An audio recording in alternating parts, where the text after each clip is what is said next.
Here at Pemaquid Point Lighthouse Park, we are quite proud of our Little Fisherman's Museum. Here you'll be able to find everything about the sea and all the jobs surrounding it. Fishing is perhaps Maine's first industry. Dating back to the very first people who ever lived here over 10,000 years ago until the modern day, the sea has been an important source of food and work for everybody. In this museum, you can take a journey through time and seek new understandings of the old ways. This building used to be the old lighthouse keeper's home a very long time ago.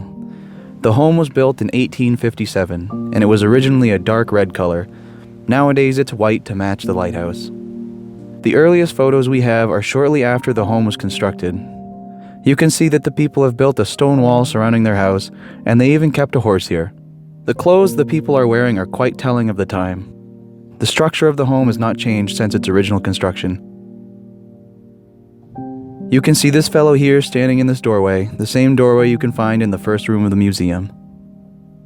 The lighthouse keeper's job became redundant when the light was automated by electricity in the 1930s. The keeper's home no longer needed to be a dwelling, and so it was converted to this museum about 40 years later. When you walk into the museum, you'll be greeted by creaky old wooden floors like those on a ship's deck. The age of the building can really be felt. It's a contemplative space, older than any of us today. The first room is where we keep lighthouse effects, such as an exemplary Fresnel lens just like the one in our lighthouse. There are various pieces of gear that the lighthouse keeper might have utilized as well, like this cannon to shoot rope to sailors in distress.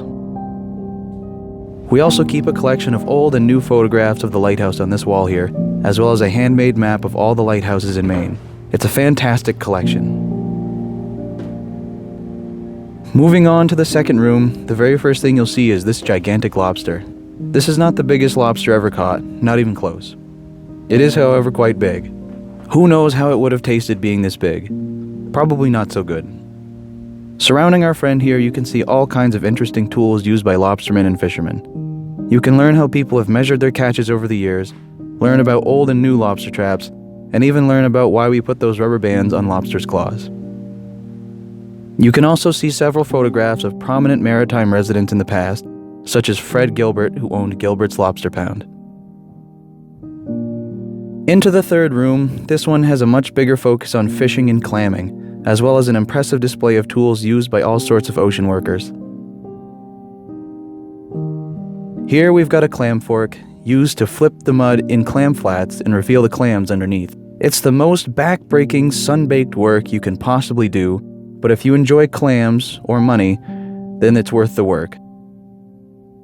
Here we've got a trawler net, once used to drag across the seafloor to catch food.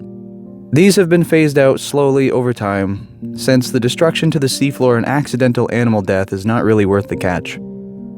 You'll find that lots of fishermen still drag, but the areas where they are allowed to drag are limited. On this wall we've got a great display of a fishing weir. A fishing weir was an ancient fishing technique used by the Native Americans to crowd fish into a netted area during high tide. The opening would be sealed when the tide went out, preventing the fish from being able to leave. The fishermen could then scoop buckets of fish out of the shallow pool. It's a great method. You won't find many fishing weirs here anymore. They are still sometimes used in Canada, but in Maine, probably not much. One last thing, we have a second giant animal here in the museum. He's found right here in the sandbox. It's a giant oyster. I can't imagine what the meat inside looked like. The final room of the museum is my favorite room, and we call it the map room. There are hundreds of old photographs of the old days of Pemaquid.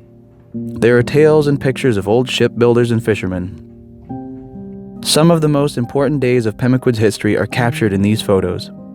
Shipbuilding was, perhaps, Pemaquid's greatest industry. Above fishing, above timber, above fur, and even above modern tourism, the shipbuilding industry is truly what made Pemaquid a great place.